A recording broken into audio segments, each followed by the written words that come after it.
MAGA is a terrorist fascist death cult. Hey guys, welcome to Odd One Out. Today is Friday, TGIF, man. Friday, June 5th, 2026.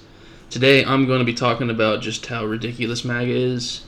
And you know, kind of how defeating it is that maybe about between 35 to 40% of at least voters, if not Americans in general, support this brain-rotten death cult. Got three different things today, just from three different points, really, from when Bondi interviewed in front of Congress. It was supposed to be her testifying under oath via subpoena, just like the Clintons both did, under threat of the Clintons being jailed if they didn't show up. But no, she just showed up and said, I refuse to take oath. Whenever she was, presented to take oath, I refuse to take oath. And then it just turned into an interview. The Republicans are in full control. They can allow it, or they can choose to follow legal action. You hear my dog eating a drink. He is a water slurper. Guy loves getting a drink. This is the second time in 5 minutes. Every video I got to shout out my pets, man. I love my pets. They're always around. So this one totally is just kind of a rant. Just FYI, it's going to be all over the place. It's been a string of videos lately where I'm not really going off my research like I like to, but I also like to rant. So let's see the three things that Bondi said that really stuck out whenever she was being interviewed, when it should have been her testifying under oath in front of Congress. But no, she's just being interviewed. So Congress interviewed her about, and I hate even saying interview. I won't get over that, sorry. It's ridiculous world we live in. It's not even making the news.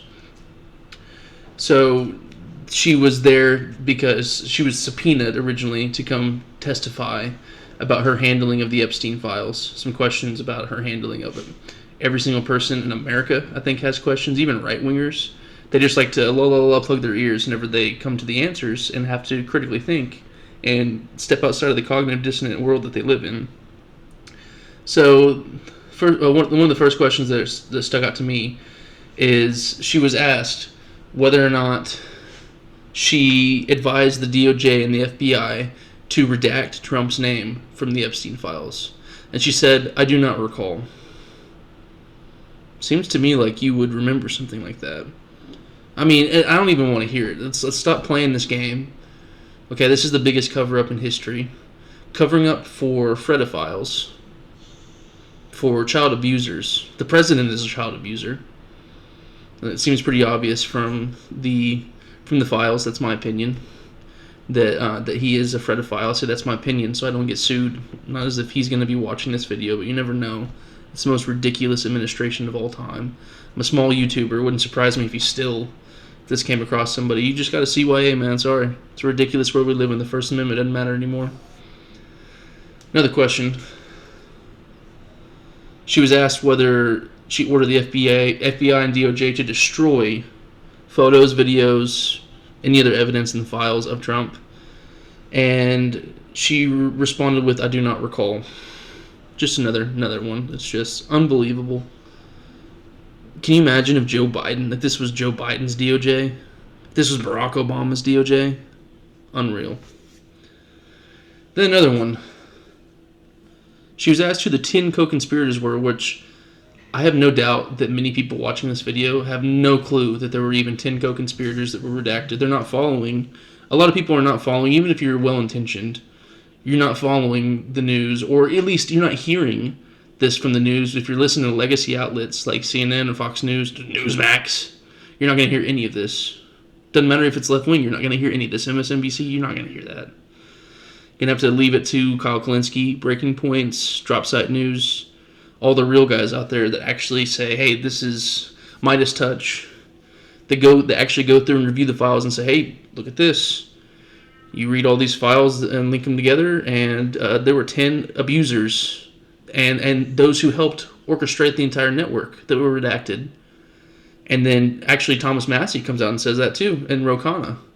They're like, hey, there are a bunch of co-conspirators that are redacted. And then the DOJ unredacted 6 of them, including Les Wexner, who came and testified under oath in Congress. And that could be a whole another video of itself. Absolutely nothing has happened. No further investigations, no arrests, nothing. So to Congress asking Bondi about whether or not she redacted that she directed the FBI and DOJ to redact 10 co-conspirators and abusers. She at first said her lawyer on her behalf said that we refuse to answer that question. And then after deliberation, Bondi just said, I do not recall. This is absolutely unacceptable. Those are the three things from the meeting. The rest of this is going to be a rant. First of all, how did the two Clintons go there? What's Hillary Clinton doing there?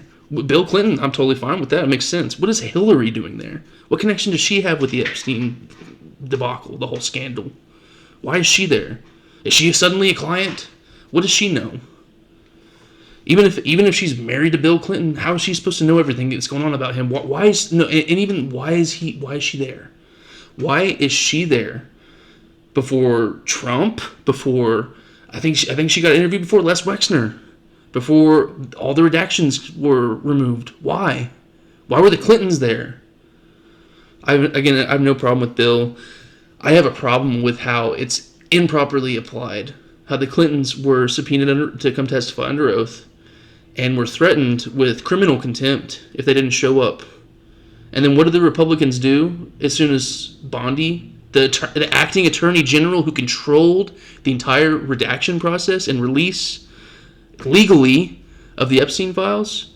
What did they do whenever she was subpoenaed and showed up and to testify under oath? She said, I refuse to testify under oath. Okay, we can move this to just an investigation. You're not going to be under threat of perjury if you lie. Oh yeah, no, we won't videotape any of this, just like we videotaped the Clintons.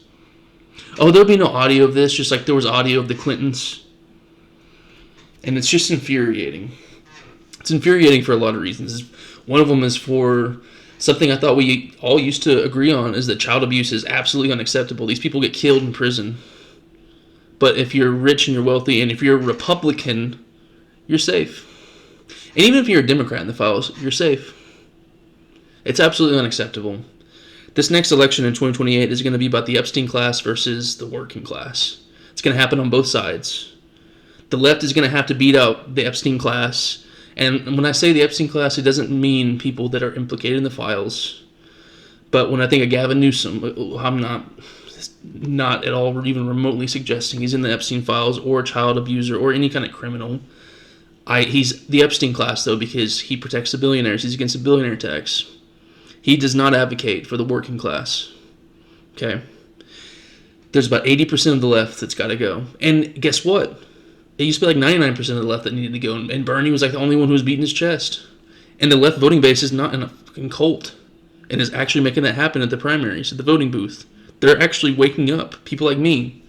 They used to be liberals that are moving left. We're sick and tired of we're actually sick and tired of the establishment. And I'm going to get around back to this whole establishment thing and how MAGA started. But on the right wing, you don't see any of that happening. You kidding me? Thomas Massey lost his primary because he wanted to release the Epstein files. That's why he lost. Because he wanted to implicate, he wanted to find out who the abusers were, who screwed little children. Because he did that and didn't pledge loyalty to daddy, he's out. Because MAGA is a cult. It's a terrorist, fascist death cult. It's absolutely unacceptable. And I'm going to go back to how MAGA was founded? It wasn't founded through Trump. It was founded through Barack Obama. I don't want to hear about, racism's not real. Oh, you call me a racist. I'm not racist. I have a black friend. They judged him over wearing a tan suit. Now look at the White House. The entire East Wing is destroyed. There's an absolute garbage display in the front for the UFC fight. They're about to have a fight on the lawn for Trump's birthday and pretending like it's about the 250th birthday of America, even though it's a month apart. What? And you got mad at Barack Obama for wearing a tan suit? Make it make sense. 75 straight months of booming in job growth. GDP booming. I think it was like 5 point something for one quarter, 5.4%, just a behemoth of a quarter. And real wages, which is wages less inflation, so it accounts for inflation, booming under Obama. Thriving economy. And I got my problems with Obama. I still think he is the greatest president of the modern era. When I say modern, I'm looking past. I think maybe was it JFK that was our last great president? Not sure. You'd have to go back to FDR and Truman and Eisenhower to have absolutely kingly type of, that's probably the bad word to use right now, superior leadership in American history.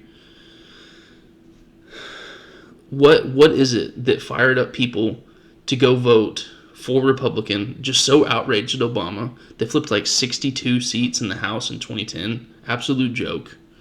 Because he wore a tan suit. Because of government overreach, please. Look what they're doing to the White House. Look at what they're doing with ICE.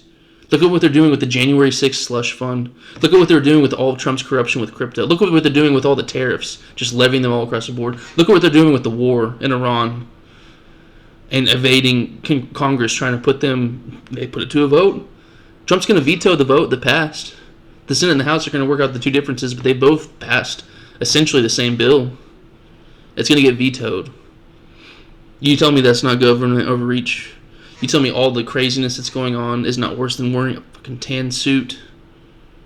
Tell me Joe Biden, he slapped, and that's just sleepy Joe Biden.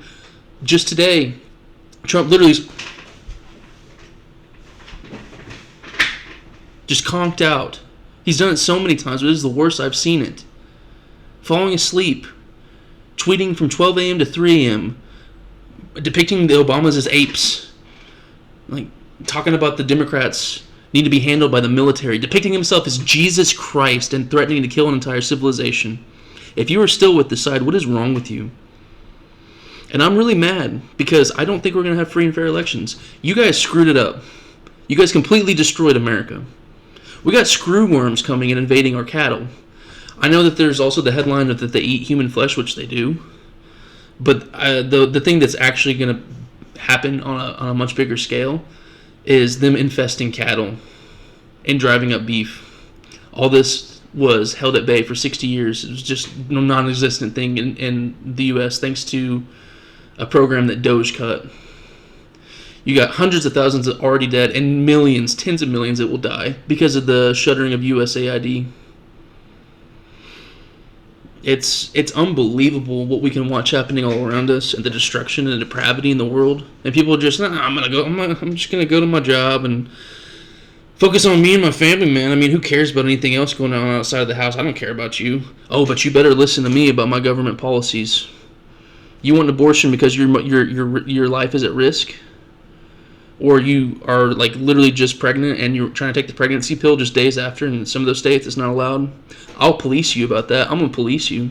You're gay? You want to marry? No, you just get a partnership. You don't get the dignity of a marriage.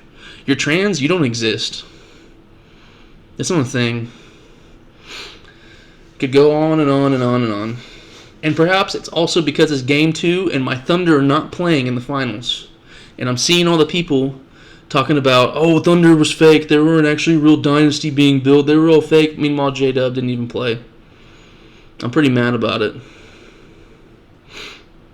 Hope they trade for Giannis in the offseason. They have all kinds of trade assets, most in the league. But more important things to talk about than sports. Honestly, politics affect everybody's lives, whether you care or not. Whether you like to care about politics, whether you just like to shut off politics. Had an idiot buddy of mine, and the reason why I call him an idiot buddy is because we're no longer friends, because he completely sold me out and made fun of me in my own personal struggles. Everybody goes through their stuff, and this guy wants. This is the type of people that are in this death cult. Telling, oh, well, it doesn't matter who wins the election. He went and went and voted for Trump, by the way. It doesn't matter who wins the election. It's all this. You gotta pull up your pants one leg at a time. You're not a serious person. You're legitimately not intelligent. We're not operating on the same intelligence level. And if you want to talk in scale, because I know there's going to be exceptions, but on the broad scale, Republicans are fucking idiots. Absolute idiots. And it's proven literally in the demographics for education. They think that education is woke. there's my rant for you, man. I could keep going on and on and on and pull it out. He's the greatest pedophile protector of our lives who depicted himself as Jesus Christ and threatened to kill an entire civilization. And we're all just pretending like it's a normal day. Oh, it's just Trump being Trump. Oh, I'm still going to go vote Republican in this next election. They're doing real great for me over here in Oklahoma. 50th in education and 50th in healthcare and 49th in infrastructure. We're really rocking it. You're not serious, people. You're really unintelligent. I wish you would stop voting. I wish you'd let the nerds, the awkward nerds who actually know shit, run the country. Stay at home in November. Just stay at home. Go on vacation. Go out of country. Go out of the country. Go enjoy Europe. Go on a tour. You should do it. Thanks, y'all. Odd one out.